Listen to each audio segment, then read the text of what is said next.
नमस्कार मित्रांनो, आजच्या व्हिडिओमध्ये मी आपल्या सर्व व्ह्यूअर्सचं खूप खूप हार्दिक स्वागत करतो। मित्रांनो, आता जुलै महिना लागलेला आहे। या जुलै महिन्यामध्ये आपण जर बघितलं तर भारताच्याच नव्हे तर जगाच्या जवळपास 70% क्षेत्रापेक्षा जास्त शेतजमिनीत भात पीक जे आहे ते भात पीक, ज्याला आपण धान म्हणतो, हे धान पीक घेतलं जातं। कारण भात हे जवळपास 90% लोकांचं, जगातल्या 90% लोकांचं प्रमुख अन्न म्हणून आहे। म्हणजेच त्या तांदळाचा, धानाचा कोणत्या ना कोणत्या स्वरूपामध्ये वापर करून जो आहे तो आपण धान जो आहे उपयोगात आणत असतो। तर या व्हिडिओमध्ये आपण याच धानाच्या लागवडीपासनं ते कापणीपर्यंत आणि मळणीपर्यंत कोणकोणत्या प्रकारचे खत किंवा कोणत्या प्रकारच्या औषध्या ह्या आपल्याला उपयोगात येतील आणि आपलं उत्पादन हे कसं प्रकारे वाढेल आणि आपल्या जमिनीचा कस जो आहे तो दिवसेंदिवस खालावत न जाता कशा पद्धतीने जमिनीचा कस वाढवता येईल याकडे आपलं संपूर्णतः लक्ष जे आहे ते संपूर्णतः लक्ष आहे। तर मित्रांनो, व्हिडिओ स्टार्ट करण्यापूर्वी बघा, आपण जर माझ्या चॅनलवर नवीन असाल तर माझ्या चॅनलला सबस्क्राईब करा आणि बेल आयकॉनला प्रेस करा, म्हणजे येणारे सर्व नोटिफिकेशन्स जे आहेत ते येणारे सर्व नोटिफिकेशन्स हे आपल्याला मिळत राहतील। तर मित्रांनो, साधारणतः दरवर्षी जूनच्या शेवटच्या आठवड्यात किंवा जुलैच्या पहिल्या आठवड्यात ही धानाची लागवड जी आहे ती धानाची लागवड केली जाते। त्यामध्ये दोन प्रकारच्या पद्धती आहेत। एक म्हणजेच आपण ज्याला म्हणतो परा, म्हणजेच एखाद्या बांधीत धानाचं रोपे तयार करून मग त्यांचं रोवणी करून धानाचं उत्पादन घेतात, किंवा दुसऱ्या गोष्ट बी पेरून, म्हणजेच डायरेक्ट पूर्ण शेतजमिनीवर धान्य फेकणे, ज्याला ग्रामीण भाषेमध्ये आवत्या असं म्हणतात। तर ह्या दोन पद्धतीमुळे धानपीक जे आहे हे धानपीक चांगलं भरभराटीस आहे। आता यामध्ये आपण बघतो की जी परा पद्धत आहे त्या परा पद्धतीला परा टाकल्यानंतर 10-15 दिवस त्याला खतपाणी देऊन त्याला कमीत कमी 1 फुटापर्यंत तरी वाढवलं जाते आणि नंतर त्याचं शेतामध्ये जे रोपण केलं जाते। आणि आवत्या पद्धतीमध्ये आपण पाहतो की डायरेक्ट आपण बी जे आहे ते बी शेतात पेरतो। तर मित्रांनो, हे सर्व लागू असताना ह्या दोन्ही पद्धतीमध्ये आजकाल आपण पाहतो की खूप मोठ्या प्रमाणात रासायनिक खतांचा उपयोग जो आहे तो रासायनिक खतांचा उपयोग या ठिकाणी होत असतो। तर मित्रांनो, रासायनिक खतांचा वारंवार उपयोग केल्यानंतर आपलं पीक जे आहे ते जोमानं वाढते, म्हणजे रोपे जी आहेत ती जोमाने वाढतात, पण दिवसेंदिवस त्या रासायनिक पद्धतीचा उपयोग केल्यामुळे, रासायनिक खतांचा उपयोग केल्यामुळे त्या शेताची जी कस आहे, शेताची जी काय म्हणतो क्षमता आहे, ती क्षमता कुठेतरी खालावते। आणि खालावल्यानंतर मग दरवर्षी आपल्याला तो जो डोज आहे रासायनिक खतांचा, हा रासायनिक खतांचा डोज जो आहे, ही रासायनिक खतांचा डोज मात्र ही वाढवावी लागते। तर मित्रांनो, आता आपण परत याच्यावर जर समजा एक दृष्टिक्षेप टाकला तर याला सर्वस्वी जबाबदार आपणच आहोत। आपल्याकडे ग्रामीण भागामध्ये खूप साऱ्या मोठ्या प्रमाणात काय म्हणतो नैसर्गिक स्रोत उपलब्ध असतानासुद्धा आपण ह्या धान पिकाला रासायनिक खत देणं हे माझ्या मते तरी फार चुकीचं आहे। आयुर्वेदामध्ये, निसर्गोपचारामध्ये जैविक शेती, सेंद्रिय शेती असे खूप सारे प्रकार सांगितलेले आहेत की ज्यामध्ये पौष्टिक तत्व हे त्या धानामध्ये, त्या रोपामध्ये आवर्जून मिळतात।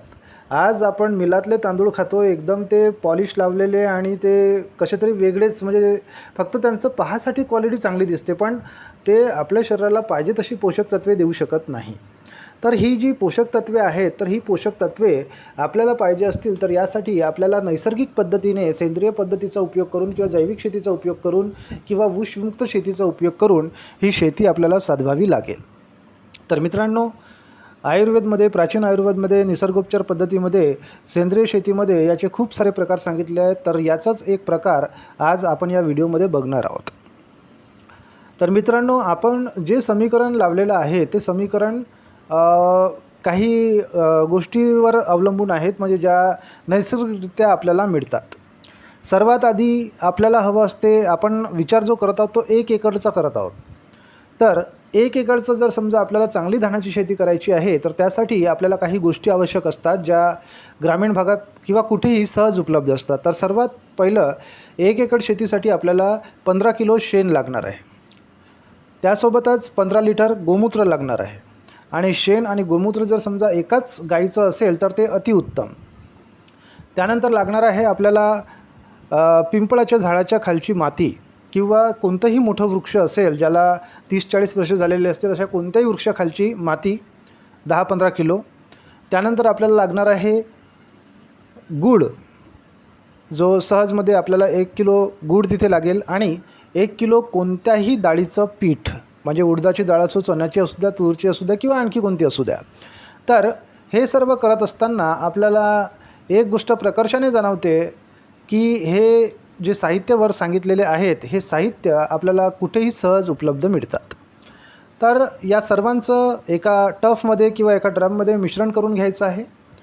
मिश्रण केल्यानंतर त्याला कमीत कमी 15 दिवस हवाबंद डब्यात ठेवायचं आहे. आता याने होणार काय, तर शेण, गोमूत्र, गूळ, डाळीचं पीठ आणि माती, तर ह्या सर्वांचं मिश्रण केल्यानंतर याच्यामध्ये एक प्रकारचा सडवा निर्माण होतो. आता तो सडवा निर्माण झाल्यानंतर हे पदार्थ जे आहेत हे पदार्थ कुजले जातात, ज्याला आपण म्हणतो डिकम्पोजिशन. आता हे डिकम्पोजिशन झाल्यानंतर त्यामध्ये खूप साऱ्या म्हणजे करोडोपेक्षा करोडो म्हणजे करोडोचे करोडो इतके मायक्रो ऑर्गॅनिझम्स हे तिथे निर्माण होतात.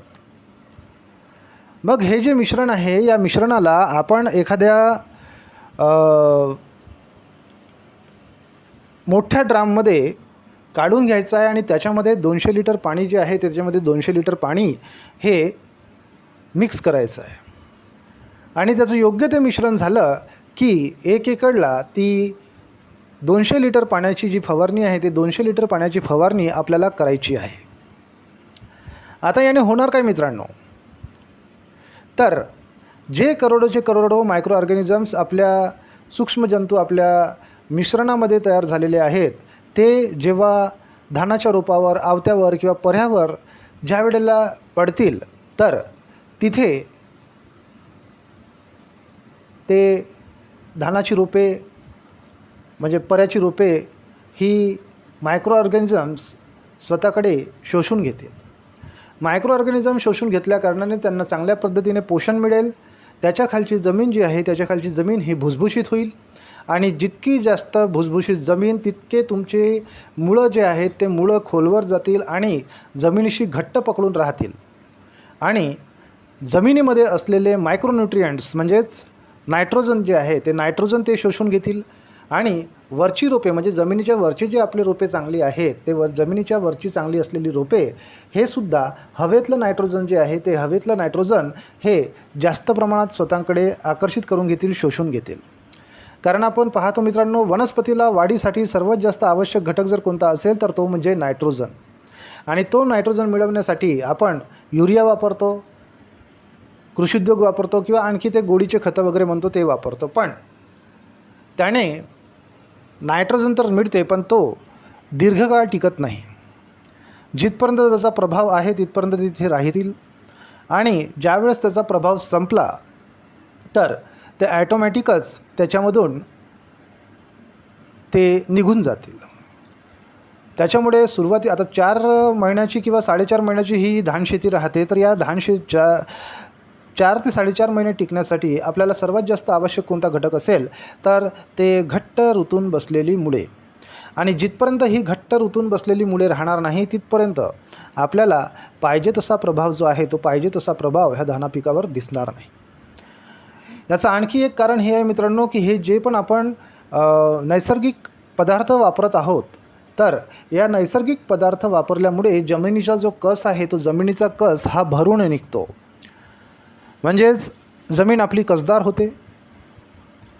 जे मातीचे अणू आहेत ते एकमेकांना घट्ट चिकटतात आणि जमिनीचं धूप होणं हे सुद्धा याच्यामुळे थांबून जाते.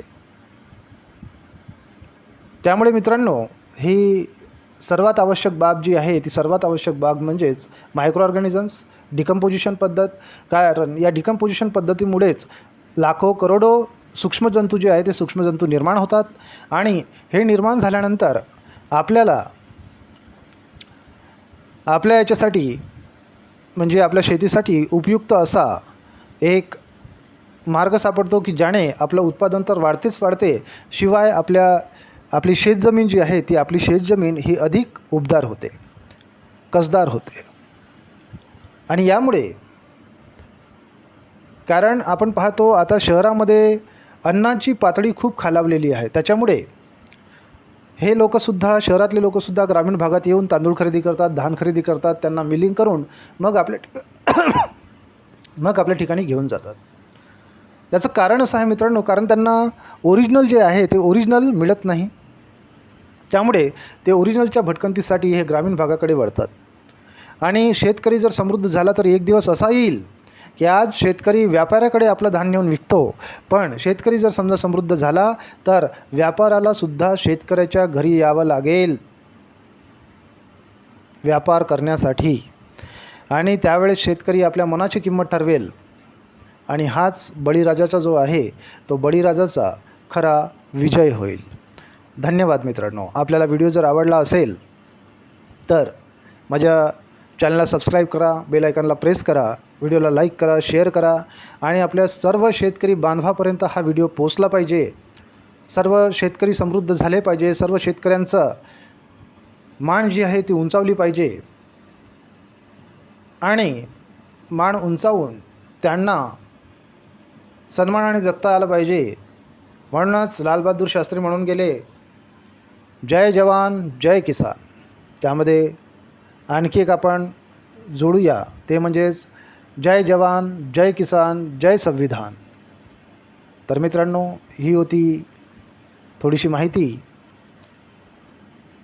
तुम्ही पण शेतकरी, मी पण शेतकरी, आपण एकमेकांना सहाय्य करू आणि अवघे धरू सुपंथ, असं एवढे बोलतो आणि आजच्या व्हिडिओला विराम देतो. धन्यवाद मित्रांनो. भवतु सब मंगलम.